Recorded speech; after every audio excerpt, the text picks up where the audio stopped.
এবার আমরা প্রস্তাব দিছি এবং প্রস্তাবের সাথে সাথে প্রথমবারের মতো বাজেটে 20,000 কোটি টাকা বরাদ্দ করছে সংক্ষিপ্ত পদের জন্য।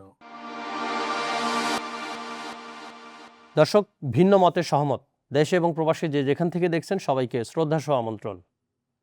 আমরা বিশ্বাস করি ভিন্নমত মানে বিভাজন নয়, সহমত হওয়াটাই সবচেয়ে বড় দায়িত্ব। আসন থেকে রাষ্ট্র দায়িত্বের সংলাপ আয়োজনে বাংলাদেশ জাতীয় সংসদের 254 নম্বর নির্বাচনী এলাকা কুমিল্লা 6 আসনের আলোচনায় আমাদের সাথে সম্মানিত অতিথি হিসাবে উপস্থিত আছেন জনাব মনিরুল হক চৌধুরী, সংসদ সদস্য কুমিল্লা 6। স্বাগতম আপনাকে। কেমন আছেন আপনি? আলহামদুলিল্লাহ। আপনি ভালো আছেন মাশাআল্লাহ। আমরা যদি আপনার আসনের মানুষ সম্পর্কে জানতে চাই, আপনার আসনের মানুষ কেমন আছে? লড়াই করছে ভালো থাকার জন্য। আপনি তো তাদের ভালো রাখার এখন অভিভাবক। সর্বাত্মক উদ্যোগ গ্রহণ করেছি, সর্বাত্মক পরিকল্পিত এবং সুন্দর কুমিল্লার জন্য লড়াই করতে শুরু করেছি, লড়াই করছে। আমার স্বপ্ন আমার কুমিল্লা, আমার নির্বাচনী স্লোগান, সেটা বাস্তবায়নে কাজ করছে।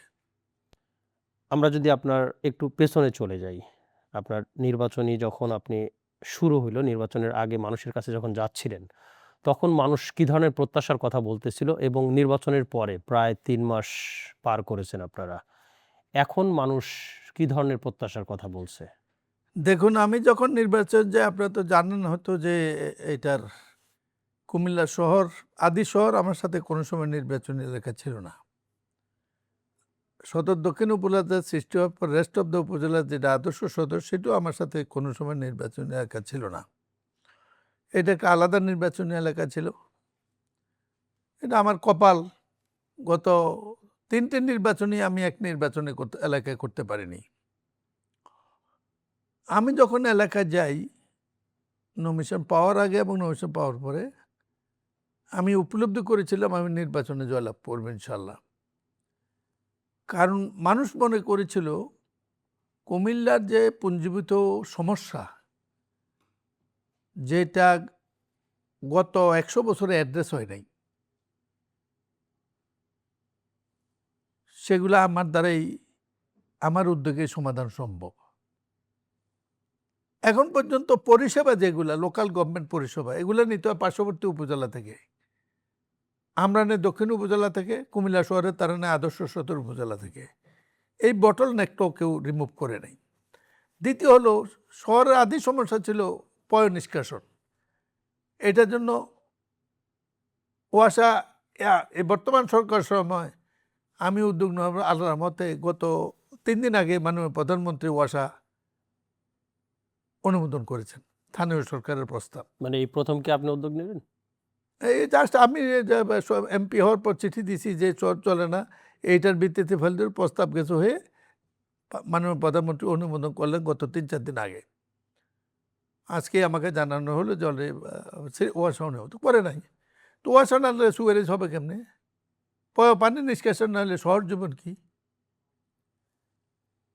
3 হলো, শহরের জনসংখ্যা আধিক্য বেড়ে গেছে, পরিকল্পিত কোনো রাস্তা হয়নি।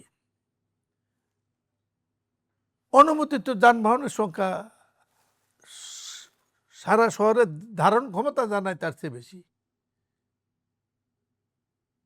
এখন যখন সব কিছু বেশি, লোক সংখ্যা বেশি, রাস্তা বড় হয় নাই, সব হচ্ছে শহর জীবন একটা দুর্বিষহ জীবন।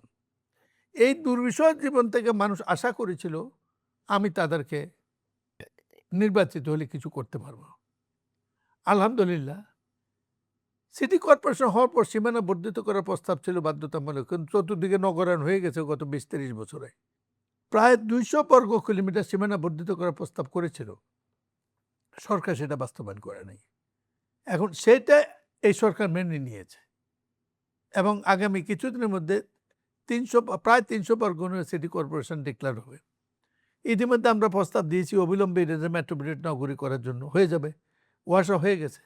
আর শহর উন্নয়নের জন্য যেটা অত্যাধিক দরকার, নগর উন্নয়ন কর্তৃপক্ষ সংসদের প্রথম অধিবেশনে সেটা অনুমোদিত হয়েছে। মেজর 3টা কাজ কুমিল্লাতে হয়ে গেছে। এর অর্থ সব সমস্যার সমাধান হয়ে গেছে না। মানুষ এখন বাস্তবভাবে আশার আলো দেখছে যে আমার সময়, আমার উদ্যোগে, আমাদের উদ্যোগে, আমাদের দলের উদ্যোগে, বিশেষ করে দেশ নায়ক তারেক রহমান যখন সরকারে তখন এই কাজগুলো হয়ে যাবে। তো আজকে মানুষকে আশাবাদী করে তুলেছে, এইটা হলো আশার কথা। এবং মানুষ আশা পূরণের জন্য আমি দিনে এখন 18 ঘন্টা কাজ করি, যেমন আজকেও। এবং আপনার শরীরে এবং আপনার চোখে মুখে সেটা মনে হচ্ছে আপনি অনেক বেশি ক্লান্ত সারাদিনের কমপক্ষে 18 পরিশ্রম। ঘন্টা কাজ করি। তারপরে এত কষ্ট করে আমাদের এখানে এসছেন, আবারও আপনাকে অসংখ্য ধন্যবাদ জানাচ্ছি। আমরা আপনার কথার প্রেক্ষিতে আমরা আরেকটু জানতে চাই, যেহেতু মানুষ আশার আলো দেখছে, আপনার আসনের এখন সবচেয়ে বড় শক্তি আপনি কি দেখতে পাচ্ছেন? জনগণের বিশ্বাস। মানুষ বিশ্বাস করে আমার দ্বারা, আমার উদ্যোগ, আল্লাহর রহমতে বর্তমান সরকারের সময় কাজগুলো হয়ে যাবে। আমিও তাই বিশ্বাস করি। শুধু বিশ্বাস? বিশ্বাস, এছাড়া আর অস্ত্র নাই তো কিছু। গৌরবময় কোনো ঐতিহ্য আছে আপনার আসনের? আমার গরিববোধ মানুষ ওইটাই তো বিশ্বাস করে। আমি দান ক্ষেত্রে শহর বানিয়েছি, এটাই বিশ্বাস করে সদর দক্ষিণ।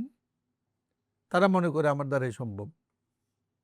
আর ইতিমধ্যে বহুবিধ নদী স্থাপন করেছি। একদিনে একটা সমস্যার সমাধান করেছি, প্রমাণ আছে। কয়টা বলবো আপনাকে? আপনি সম্প্রতি কয়েকটি বিষয় নিয়ে বলেন। একটা হলো 7 দিনের মধ্যে কুয়াশা গঠিত হয়েছে। 7 দিনের মধ্যে সিটি কর্পোরেশনের বর্ধিত হওয়ার প্রস্তাব সরকার মেনে নিয়েছে। তারপরে হলো 3 দিনের মধ্যে সরকার 7 দিনের মধ্যে মহানগর উন্নয়ন কর্তৃপক্ষ গঠিত হয়েছে। তারপরে তার পরবর্তী পর্যায়ে আমাদের গুমতির উত্তর পাশে আদর্শ সদর উপজেলা, এটা একটা পরিপূর্ণ উপজেলা।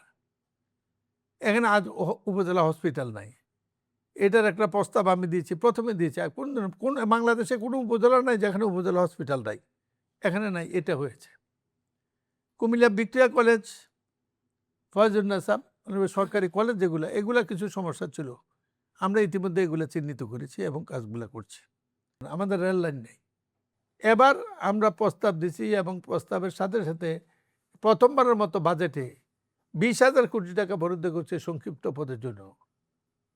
তো রেল লাইন যদি হয়ে যায়, বিমানবন্দর আছে, এটা যদি চালু হয়ে যায়, তারপরে আমাদের একটি স্থলবন্দর আছে বিবির বাজারে, আমাদের নৌবন্দর নাই। স্থলবন্দর থেকে আমরা একটি রাস্তা করছি নৌবন্দর পর্যন্ত, যে নৌবন্দর দিয়ে আপনি এই যশোর, খুলনা, এই যে এত কিছু যে বলছেন, এটা কি সব আপনার আসন কেন্দ্রিক নাকি পুরা কুমিল্লা নিয়ে বলতেছেন আপনি? আমার আসন থেকে শুরু। আমার আসনকে শুধু একটি আসন হিসেবে চিন্তা করছি না, ভোটের কথা না। এটাকে ইকোনমিক অ্যাক্টিভিটিস দ্বারা সমৃদ্ধ করতে, সড়ক যোগাযোগ, বিদ্যুৎ, অবকাঠামো সব দিয়ে এটাকে ইকোনমিক গ্রোথের দিকে নিতে চেষ্টা করছি। ইকোনমিক গ্রোথের দিকে যেতে হলে প্রথম যেটা দরকার কানেক্টিভিটি। তার মধ্যে অন্যতম রাজধানীর সাথে রেল কানেক্টিভিটি। তার পরবর্তী পর্যায়ে পার্শ্ববর্তী যে ধরেন চট্টগ্রাম, নোয়াখালীর সাথে রোড কানেক্টিভিটি। তারপরে আমাদের স্থলবন্দর আছে, বিমান আর নৌবন্দরের সাথে কানেক্টিভিটি। বিমানবন্দর যদি তুমি চালু করে, রেলবন্দর যদি এই কানেক্টিভিটি গুলা কি আপনার আসনের মাঝখান দিয়ে যাবে নাকি আসকের মাধ্যমে দিয়ে যাবে? আসনের আইদার এটা আইদার সিটি কানেক্ট করবে, নাইলে চিটং কানেক্ট করবে, নাইলে চাঁদপুর কানেক্ট করবে, নাইলে নোয়াখালী কানেক্ট করবে, নাইলে স্থলবন্দর কানেক্ট করবে। সর্বোপরি আরেকটি রাস্তা পরিকল্পনা করেছে, এটা বলে যে অনেকেরই ঐতিহাসিক প্রস্তাবের মতো, সেটা হলো গুমতির উত্তর পাশকে ব্যবহার করে আমরা একটি বিকল্প ঢাকা চট্টগ্রাম মহাসড়কের বিকল্প রাস্তা বের করছি। গুমতির উত্তর পাশ দিয়ে কোনো জমি লাগবে না, গুমতির আইলো হলো, রাস্তা হইল। সেটা হলো আমাদের বিবির বাজার থেকে শুরু করে আমাদের উত্তর পাড় থেকে প্রথমে আদর্শ সদর, তারপরে বুড়িচং, তারপরে ব্রাহ্মণপাড়া, তারপরে হলো চান্দিনা, তারপরে দেবিদ্বার, তারপরে মুরাদনগর, তারপরে মেঘনা, তিতাস হইয়া 2,500 মেঘনা নদী পারিয়া এটা আবার আমাদের কুতুবখালীতে যে এক্সপ্রেসওয়ে হচ্ছে, এটার সাথে কানেক্ট করিয়া এটা একটা অল্টারনেটিভ রোডের জন্য প্রস্তাব নিয়ে কাজ করছি। কারণ ঢাকা চিটং রোড কোনো সময় বন্ধ হইলে 5-6 ঘন্টার জন্য বন্ধ হয়ে যায়, 8 থেকে 10 ঘন্টা লাগে, বিকল্প কোনো কিছু নাই। মনে রাখবেন, কুমিল্লাতে কোনো নৌপথ নেই, সেজন্য আমরা নৌবন্দর কানেক্ট করছি। অর্থাৎ সকল বন্দর, সকল ধরনের কানেক্টিভিটি থাকলে পরে ইকোনমিক গ্রোথ বাড়ে। আপনি জানেন সরকার একটা জিনিস চেষ্টা করতেছে, সেটা হলো সাউথ ইস্ট কানেক্টিভিটি চট্টগ্রামের সাথে। We are the beginning of the north beginning. We are the beginning of the south east. South east যেমন বিগিনিং, নর্থ ইস্টেরও আমরা beginning. We are in between, that is Chittagong and Sylhet. এবং কুমিল্লা উত্তর দিক থেকে শুরু করে আমাদের ব্রাহ্মণবাড়িয়া, মৌলভীবাজার, হবিগঞ্জ, এই অঞ্চলটিতে ইকোনমিক অ্যাক্টিভিটি বলতে কোনো কিছু ছিল না। এখন যদি আমরা এই রাস্তাটা করি, সব প্রাকৃতিক নিয়মে আখাউড়া স্থলবন্দরের সাথে সম্পর্ক দিলে পরে এবং এই রাস্তাগুলো হয়ে গেলে পরে যাবে। আরেকটা নতুন রাস্তা ইতিমধ্যে 10 বছর ধরে হয়ে করে বেড়েছিল। এই আমাদের পরিকল্পনা মন্ত্রী হওয়ার 1 মাসের মধ্যে এটা স্বাক্ষর করেছেন। সেটা হলো কসবা শালদার সড়ক। এটা হলো বুড়িচং ব্রাহ্মণবাড়িয়া দিয়ে সরাসরি কুমিল্লার সাথে ব্রাহ্মণবাড়িয়ার কানেক্টিভিটি ওভার দ্য গুমতি। ওকে, মাননীয় সংসদ সদস্য, আপনি যে কথাগুলো বলছেন এগুলো কি শুধুমাত্র পরিকল্পনা নাকি বাস্তবায়নের Already দিকে on. আপনারা আগাচ্ছেন? এই 3 মাসের কাজ, পরিকল্পনা আমার অনেক আগের। গত 15 বছর ধরে অবসর সময় এগুলো নিয়ে কাজ করছে, তারই রেজাল্ট এখন। আপনার আসনের প্রধান পেশা কি এই মুহূর্তে? এটা তোর সমস্যা, মূলত কৃষি নির্ভর, কিছুটা বাণিজ্য। কি ধরনের বাণিজ্য? বাণিজ্য তো বলতে হলে স্বাভাবিক বাণিজ্য যেটাই, একটা হলো ধরেন আপনার মানুষ যেটা করে, আমাদের এগ্রিকালচার প্রোডাক্ট সব জায়গায় যায়, তরি তরকারি এটা একটা আছে, যারা করে তারা করে। 2 সব নম্বর জায়গায় মানে কি, এটা কি প্রধান শহর কোনটা ব্যবসার জন্য, ঢাকা নাকি? ঢাকা। ঢাকা। ঢাকা যায়, মৌলভীবাজার, সিলেট যায়, শুধু এগ্রিকালচার প্রোডাক্ট? এগ্রিকালচার প্রোডাক্ট যায়, অন্য চিটং যায়, চট্টগ্রামও যায়। যায়। আপনি এখন যখন আপনি অঞ্চলে যাচ্ছেন, এখন মানুষ আপনাকে কি ধরনের সমস্যার কথা বলছে? মানুষ তো দরখাস্তের পরিমাণ ইতিমধ্যে কমে গেছে। যেটুকুই বলছে, কি ধরনের সমস্যার কথা এই বলছে? তো রাস্তার কথা বলতো, এখন আমি তো দেখি যে আজকে একটু আগে 2 জন বলতেছিল, বা আর কয় মাস গেলে আপনার কাছে দরখাস্ত দেওয়ার জায়গা থাকবে না। কাজটা হয়ে গেছে না, শুরু হয়েছে। আর এমনি হোক আমি জানি না, আমি তো আপনাকে বলি আমি সরকারকে কৃতজ্ঞতা জানাই। এখন পর্যন্ত দৃশ্যমান কোনোটা যেটা মানুষ অলরেডি উপকার পাওয়া শুরু করেছে, সুবিধা পাওয়া শুরু করেছে, এ ধরনের 2-1টি আছে যেটি না, আপনি বলতে এটা পারবেন? সম্ভব না। আচ্ছা। কাজ শুরু হয়েছে, এটা আছে। টেন্ডার হয়েছে, এটা আছে। অনুমোদন হয়েছে, এটা আছে। This not the time to begin work, you are to wait up to September and October. এবং অপেক্ষা করলেই তখন দীর্ঘ না, মেয়াদে অপেক্ষা কাজগুলো হবে। বিস্তৃত, is not the working season. বুঝতে পারছি। এর মধ্যেও যদি প্রধান কয়েকটি সমস্যার কথা বলা হয় আপনার আসনের, প্রধান 2 থেকে 3টি সমস্যা। সেটা হলো কুমিল্লা শহরে জলাবদ্ধতা, এটা এখন অমানবিক। কালকেও শহর ডুবে গেছে অনেক জায়গায়। এবং সেটি তো আপনার আসনের মধ্যে। হ্যাঁ, এটা ডুবতেছিল। আমি তো সময় বলেছি, যদি আগামী 2 বছরের মধ্যে কুমিল্লা শহরে আমরা কিছু করতে না পারি, জলাবদ্ধতার, সুয়ারেজ, ড্রেন, এগুলোর রাস্তাঘাটে কুমিল্লা শহর ছেড়ে দেবে। কারণ আসার কথা, কাজ করার জন্য যেটা দরকার, এই সংস্থাগুলো অনুমোদন পেয়েছে, এটা ছিল না। এখন এটা অফিস করবে, কাজ শুরু করবে। ইতিমধ্যে সিটি কর্পোরেশনও কিছু কাজ শুরু করছে। আমরা মনে করি, আশা করি যে মানুষ এর কিছু উপহার পেতে যায়। আমাদের কিন্তু এই বছরটা এবং আরেকটা বছর দিতে হবে। আপনি একটা সমস্যার কথা বললেন, আরো 2টা যদি শুনতে চাই। রাস্তাঘাট, রাস্তাঘাটটা অলরেডি অপরিকল্পিত, আপনারা শুরু করছেন। জলবদ্ধতা সব ডুবে গেছে। এই যে জলাবদ্ধতার যে সমস্যাটা, প্রথম সমস্যাটার কথা যেটা বললেন, এটা তো দীর্ঘদিন যাবৎ নিশ্চয়ই ছিল। দীর্ঘদিন যাবৎ, গত 100 বছর থেকে পালিত সমস্যা। আপনার কি মনে হয় এটা, 2টা মানুষও তো 3টা এটা কারণ শুনে হয়েছে। আসতেছে, কেন এটা গুমতি সমাধান হয় যখন না? বাদ দিয়ে দেয়, হুম। আমাদের ওয়াটার ডিসপোজাল অ্যারেঞ্জমেন্টস হলো গুমতির সাথে লিঙ্ক 3টা খাল। গুমতির একটা অভ্যাস হলো, গুমতির সাথে চতুর্দিকে বহু শাখা খাল আছে। বহু গুমতির শাখা। শাখা খাল আছে, শাখা খাল দিয়ে পানি যায়। এখন কুমিল্লা শহরকে বাঁচানোর জন্য 62 শহরে যখন বাদ দিয়ে দিল আইয়ুব খান, তখন এই খালগুলো লোকাল খাল হয়ে গেল। এই লাখারগুলি পরবর্তী পর্যায়ে এগুলা মেনটেন হয় নাই, ড্রেন সিলটেশন হয়ে গেছে, পানি এগুলো ভরে গেছে, দখল হয়ে গেছে। এখন এইগুলা সবগুলা নিয়ে এখন পরিকল্পিতভাবে ওয়াটার বোর্ডকে তাগিদ দেওয়া হয়েছে, নির্বিঘ্নে আমাদের শহরের পানি যাতে মেঘনা পর্যন্ত চলে যেতে পারে, 13টা খালকে খনন করতে হবে এবং এটা মাস্ট বি লিঙ্ক টু মেঘনা। 2 নম্বর। আরেকটি মেজর সমস্যা যেটা আপনাকে বলি না, সেটা হলো ইপিজেডের বর্জ্য।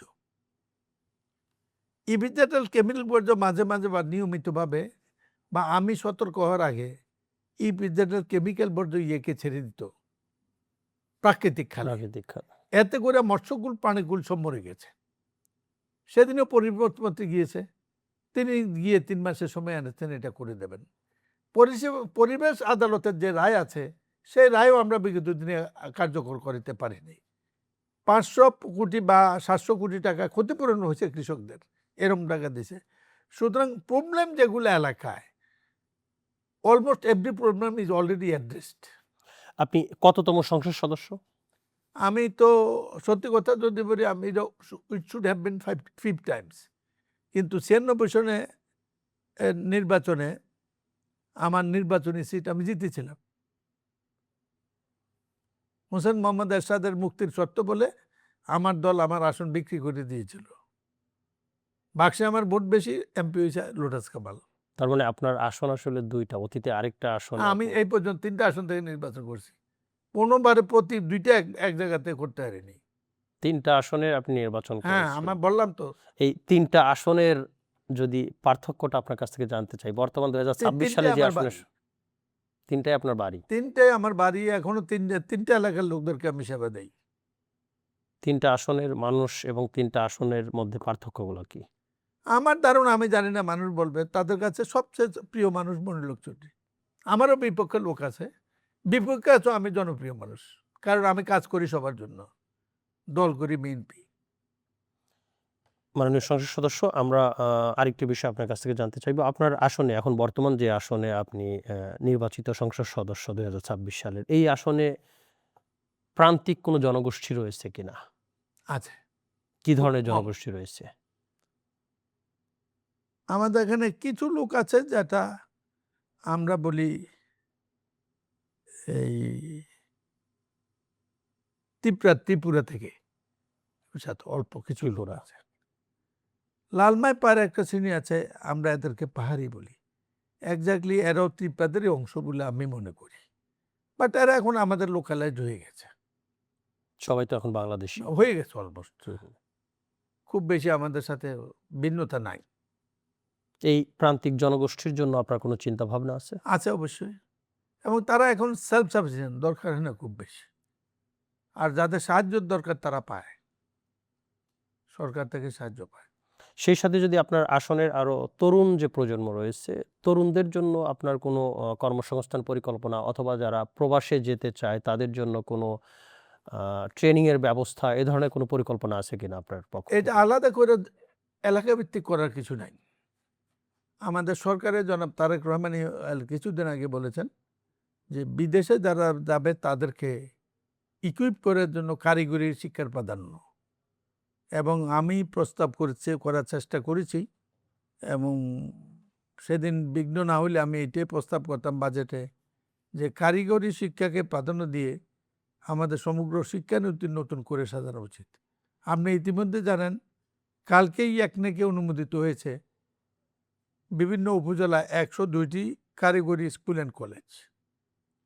সুতরাং সমাজটাকে কারিগরি ভিত্তিক, সবারই উচ্চশিক্ষার প্রয়োজন দিকে না যেয়ে যার যার মেধা অনুযায়ী আগে থেকেই কার্যকর শিক্ষা বা ইউটিলিটি শিক্ষা যেভাবে করা উচিত, কারিগরি শিক্ষা নিয়ে নিজকে প্রতিষ্ঠা করে জাতির সেবা করা উচিত, এই ভিত্তিতে শিক্ষানীতি প্রণয়নেরও উদ্যোগ নেওয়ার জন্য সরকারের কাছে প্রস্তাব করব বলে আমি চিন্তা করেছি। সেটি হচ্ছে, সরকার প্রধান ইতিমধ্যে কারিগরিকে প্রাধান্য দিয়ে বিভিন্ন ব্যাপারে কাজ করছেন। আমার মনে হয় যে আমাদের এটা থেকে বেরিয়ে যেতে খুব একটি সময় লাগবে না। আপনি যে পরিকল্পনার কথাগুলো বলছেন আপনার আসন নিয়ে এবং কুমিল্লা অঞ্চলের উন্নয়ন নিয়ে, এর মধ্যে কি কোনো চ্যালেঞ্জ দেখতে পাচ্ছেন? যে কোনো আমি আজ পর্যন্ত, আমিও আপনার কথার সাথে একমত, আমি অনেক চ্যালেঞ্জ আশা করেছিলাম। আজকে পর্যন্ত আমি তেমন কোনো চ্যালেঞ্জ দেখি না। একটা আছে, সেটা হচ্ছে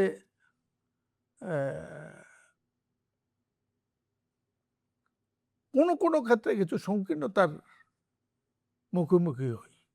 এখন এটা, আমিও তো বাঙালি, পরশ্রী কাতর এই শব্দটা তো শুধু বাঙালাতে আছে, আমিও তো এর বাইরে না। আপনার এই সফলতার আসলে মানে গভীর কোনো কৌশল আছে? গবের কৌশল হলো আমি নিজে ছন্দে নিজে কাজ করি। আপনার সংসদে লাস্ট চাওয়া কি ছিল? মূল বক্তব্য ছিল যে আমি যেটা বলেছি, এই বাজেট সর্বকালের, সর্বযুগের, সর্বসময়ের সর্বশ্রেষ্ঠ বাজেট। এবং এই বাজেট অনেক বড়। সমস্যা সংকুল দেশে, যেই দেশের অর্থনীতি লুটপাট হয়ে গেছে, সেই দেশে এই বাজেট বাস্তবায়ন করা কঠিন। তো আমরা বিশ্বাস করি, জনাব তারেক রহমান বিশ্বাস করেন, এই বাজেট বাস্তবায়ন সম্ভব। মাননীয় সংসদ সদস্য, আপনি অনেক কিছুই অনেক সুন্দর করে আপনি বলছেন। আমি তারপরেও যদি আপনার কাছ থেকে নির্দিষ্ট করে ৩টি সম্ভাবনার কথা জানতে চাই আপনার আসনের। যে সম্ভাবনার কথা আপনাকে সংসদে শুধু এই ৩টি বিষয় নিয়ে চাইতে বলা হবে। আপনি কোন, কোন বিষয়গুলো চাইবেন? একটি দৃষ্টিনন্দন, সুন্দর, পরিকল্পিত, স্বচ্ছ কুমিল্লা মহানগর। এটার মধ্যে কি, কি পড়ে? এটার মধ্যে যে শহরে জলবদ্ধতা থাকবে না, যানজট থাকবে না, শিক্ষার পর্যাপ্ত সুযোগ থাকবে, অর্থনৈতিক এবং বাণিজ্য কার্যাবলী যারা খেতে খেতে চায় তাদের পর্যাপ্ত সুযোগ থাকবে, সেই পরিকল্পনা দেওয়া হয়েছে। কালকেও সড়কের সাথে মিটিং করেছি। আমাদের চেয়ে গতি প্রধানমন্ত্রীর কার্যালয়ের অনেক বেশি। প্রত্যেক দিন কোনো না কোনো একটা মেসেজ তো আমরা প্রধানমন্ত্রীর কার্যালয় থেকে পাই। সো এফিসিয়েন্ট এ প্রাইম মিনিস্টার। আপনি কি ধরনের ভিন্নমত শুনতে পাচ্ছেন? আপনাকে নিয়ে কি ধরনের সমালোচনা হয় এবং সেই ভিন্নমতগুলোকে আপনি কিভাবে গ্রহণ করেন? সমালোচনা নির্বাচন পরে ছিল না, ওই দিন বক্তব্যের পর কিছু জন্ম হয়েছে, সেটা থেকে অনেকে এখন রিট্রিট করছেন। সত্য একদিন সবার উপলব্ধি করতে হবে, আমি বিশ্বাস করি। এবং আমাদের অনুষ্ঠানের নাম হলো ভিন্ন মতে সহমত। আমার ফরজ হচ্ছে ভিন্নমত যারা তাদেরকে জয় করা, তার মানে তাদেরকে আপনি সহমতে এটাকে আনা সহমতে আনতে এবং অথবা আপনি সহমতে যাওয়া। আপনার আসনের কোনো মানুষ আপনাকে নিয়ে কোনো ভিন্নমত পোষণ করেন না। কে বলছে করে না? তা না হলে আমরা বাঙালি হইলাম কেন? আপনার এত কাজের ভিড়েও তারা কি ধরনের ভিন্নমত পোষণ করে? কাজ করি দেখি তো সমালোচনা হবে। আপনার প্রধান প্রতিদ্বন্দ্বী কে ছিল নির্বাচনে? আগে তো সবসময় আওয়ামী লীগ থাকতো, হুম। এবার আওয়ামী লীগ নাই, মাঠে প্রতিদ্বন্দ্বী দেখি নাই। তো ইলেকশনের পরে বুঝলাম যে জামাত প্রতিদ্বন্দ্বী ছিল। এই যে আপনি আপনার কথা উল্লেখ করেছেন যে এবার আওয়ামী লীগ নাই। এই যে একটা মানে বড় একটি দল বলা হচ্ছে ভিন্নমত যারা পোষণ করবেন যে একটি বড় দল এবার নির্বাচনে অংশগ্রহণ করেন নাই। এই ভিন্নমতটাকে আপনি কিভাবে দেখেন? বা আপনার আসনের কোনো মানুষ কি বলেন যে আওয়ামী লীগ ভিন্নমত থাকলে করতে আপনার তারা সঙ্গে? নির্বাচন করতে চায়নি তো। আমি যতদূর জানি তাদেরকে নির্বাচনের প্রস্তাব দেওয়া হয়েছিল। আপনি প্লেয়ার হইলে খেলা ছেড়ে দিয়া গ্যালারিতে বসে থাকে তো খেলার সমালোচনা করে লাভ নাই, মাঠে থাকতে হবে। তাদের মাঠে থাকা উচিত ছিল, স্বনামে বেনামে স্বতন্ত্র যেভাবে হোক। মাঠে থেকে খেলা উচিত ছিল। হ্যাঁ, এখন বিশ্বকাপ খেলা চলছে। আপনি কোন দল সমর্থন করেন? আমি ব্রাজিলের সমর্থক, রেজাল্ট যাই হোক। আপনি খেলা দেখছেন? হ্যাঁ, ব্রাজিলের খেলা হলে তো দেখি, আর অন্য ভালো খেলা সবগুলা দেখি, যাদের মধ্যে পৌঁছে সবগুলা এত দেখা। ব্যস্ততার মাঝেও আপনি খেলা দেখার সময়টা বের দেখে তো করতেছেন। কি করবো, ঘুমেই থাকি, দেখি অতটুকু। ভালো খেলা তো সব দিন হয় না। মাননীয় সংসদ সদস্য, আমরা একেবারে অনুষ্ঠানের শেষ প্রান্তে। আমরা আপনার কাছ থেকে আপনার আসনের মানুষের উদ্দেশ্যে যদি কিছু জানতে চাই, আপনি কি বলবেন তাদেরকে?